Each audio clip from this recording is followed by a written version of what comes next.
KPU Sumsel sukses menggelar debat publik pertama calon gubernur dan wakil gubernur Pilkada Sumsel 2024 di Hotel Novotel Palembang pada Senin 28 Oktober 2024 malam. Ketiga pasangan calon, paslon, gubernur dan wakil gubernur Pilkada Sumsel 2024 adu gagasan melalui paparan visi misi mereka.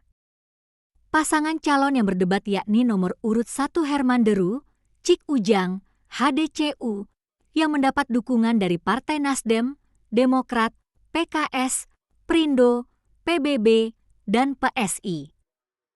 Nomor urut 2 adalah Edi Santana Putra, Rizky Aprilia, ERA, yang diusung oleh PDIP.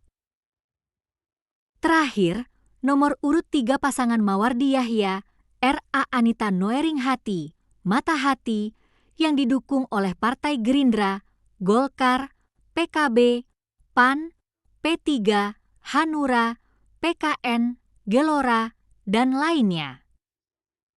Debat ini mengusung tema besar yang meningkatkan kesejahteraan masyarakat, memajukan daerah, dan membangun bangsa. Debat ini bertujuan memperlihatkan visi dan strategi masing-masing pasangan dalam menjawab berbagai tantangan pembangunan di Sumsel. Tidak hanya itu, mereka ingin menjadikan Sumsel sebagai pusat pangan dan energi nasional dengan pengelolaan sumber daya alam yang berkelanjutan.